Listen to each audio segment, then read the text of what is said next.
Hi! నమస్తే! Welcome back to my channel. నేను లక్ష్మి. అందరికీ నమస్కారం. ట్రావెల్ వ్లాగ్స్ మన ఛానల్‌లో వస్తూనే ఉంటాయని చెప్పాను కదా! ఈరోజు మన ట్రావెల్ వ్లాగ్ మహాపుణ్యక్షేత్రం Bhadrachalam. So, trip plan details, train details, journey నుండి స్టేయింగ్ వరకు ఫుల్ ఇన్ఫర్మేషన్ వీడియోలో ఇవ్వడం జరుగుతుందండి. సో, మిస్ అవ్వకుండా, స్కిప్ చేయకుండా వీడియోనైతే చూడండి. ఛానల్‌ని సపోర్ట్ చేయండి. ఈ భద్రాచలం ట్రిప్ అనుకున్నప్పుడు 100కి 200% చాలా ఆలోచించానండి. నాకు మేజర్ యాక్సిడెంట్ అవ్వడం, నా లెగ్ లిగమెంట్ ప్రాబ్లం మీ అందరికీ తెలిసిందే కదా! చాలా భయపడ్డాను. నేను ఆలోచించిన ప్రతిసారి 100కి 200% నాకు బ్యాక్ సపోర్ట్ ఇచ్చారు నా ఫ్రెండ్స్. వాళ్ళు లేనిదే ఈ ట్రిప్ లేదు. నా రామయ్యని కలిసేదాన్నే కాదు. నా వెనక ఉన్న బలం, అల్లరితనం, ఆనందం, ఎన్నో విషయాలు, అనుభవాలు ఉన్నాయి ఈ ట్రిప్‌లో. అన్నీ కూడా మీతో షేర్ చేసుకుంటాను. ముందుగా హైదరాబాద్ చర్లపల్లి రైల్వే స్టేషన్‌కి వచ్చేసామండి. టైం వచ్చేసి నైట్ 10:30 అయిందండి. కాచిగూడ ట్రైన్ కూడా రెడీగా ఉంది. లగేజ్‌తో మేము కూడా సిద్ధంగా ఉన్నాం. అంతే హుషారుగా. లగేజ్ అంటే గుర్తొచ్చింది. ఏ విషయం మర్చిపోయినా ఈ విషయం మాత్రం అస్సలు మర్చిపోనండి. ఇదే నా లగేజ్ బ్యాగ్. ఎక్కడా కూడా నా బ్యాగ్‌ని క్యారీ చేయనివ్వలేదు.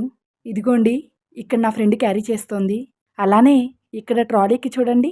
అలానే ప్రతి చోట ముగ్గురు షేర్ చేసుకుంటూ స్టెప్స్ దగ్గర నాకు ఊతంగా సపోర్ట్ చేస్తూ నాకు నొప్పి కలగనివ్వకుండా చూసుకున్నారు. ఇది చిన్న విషయంగా అనుకోవచ్చు మీరు.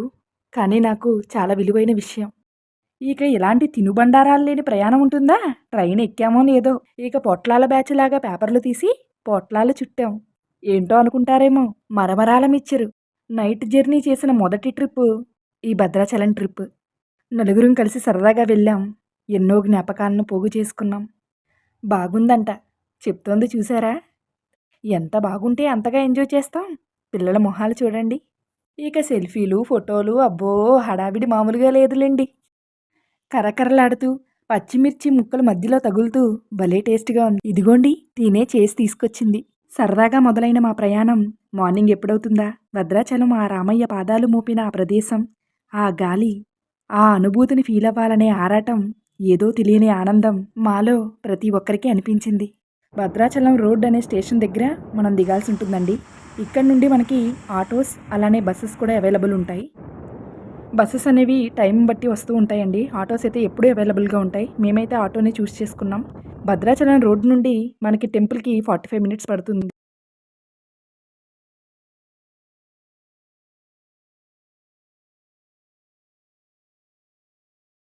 ఇక భద్రాచలం టెంపుల్ పక్కన మేం స్టే చేసిన లాడ్జ్ ఇదే. ఏసీ, నాన్ ఏసీ అవైలబుల్ ఉన్నాయి. భద్రాచలం వేడి మామూలుగా ఉండదండి. 2 ఏసీ రూమ్స్ అయితే ప్రిఫర్ చేసాం. రూమ్‌కి ఇద్దరం ఉండేలాగా తీసుకున్నాం. రూమ్‌కి వచ్చేసి 1200 అనేది తీసుకున్నారు. స్టెప్స్ కష్టం కాబట్టి కిందే తీసుకున్నాం. ఇదే మా రూమ్. నీట్‌గా ఉంది, స్పేషియస్‌గా ఉంది. ముఖ్యంగా టెంపుల్‌కి చాలా దగ్గరగా ఉంది. నేను, నా రాక్షసి మేమిద్దరం అయితే షేర్ చేసుకున్నాం రూమ్‌ని. మార్నింగ్ ఫ్రెష్‌గా ఆ రామయ్యని దర్శనం చేసుకోవడానికైతే రెడీ అయిపోయాం. భద్రాచలం అంటే భక్తికి అద్భుతమైన ప్రతీకం. గోదావరి నదీ తీరంలో అందంగా నిలిచిన ఈ క్షేత్రం చూస్తే మనసు ప్రసన్నమవుతుంది. ఇక్కడ శ్రీరామచంద్రుడు, సీతమ్మ తల్లి, లక్ష్మణుడు కలిసి భక్తులకు దర్శనమిస్తారు. ప్రతి అడుగులోనూ ఎంతో భక్తి. ఇక్కడ గాలిలోని పవిత్రతను ప్రతి ఒక్కరూ ఫీల్ అవుతారు. గోదావరి అలల మధ్య ఈ ఆలయం చూస్తే సంబరంగా చాలా ఆనందంగా అనిపిస్తుంది. ఇవి కేవలం మాటలు కాదండి. నాకు కలిగిన అనుభూతిని కూర్చి రాసి చెబుతున్న పరమపావనుడు, మర్యాద రాముడైన ఆ శ్రీరామచంద్రుడి గురించి ఎంతో ముచ్చటగా చెప్పుకునే కబుర్లు. ఆ రాముడంటే మహా ఇష్టం నాకు. మా అల్లరి గ్యాంగ్ ఎంత చక్కగా ఉన్నారో కదా! వీళ్ళని క్యాప్చర్ చేయడం కూడా నాకు ఇష్టమే మరి. దర్శనానికై వెళ్ళాం. అలాంటి స్పెషల్ టికెట్స్ మాకు దొరుకుతాయని అస్సలు అనుకోలేదు. గర్భగుడిలో 15 మినిట్స్ ఉన్నామండి. అక్షరాల 15 నిమిషాలు నా రామయ్యను అలా చూస్తూ ఉండిపోయాను. నేను ఎలా వెళ్తాను అని అనుకున్నాను. ఇలాంటి దర్శనం ఇవ్వడానికే ఆ రామయ్య నన్ను పిలిపించినట్టున్నాడు అనిపించింది. మాటల్లో చెప్పలేని అనుభూతి అది.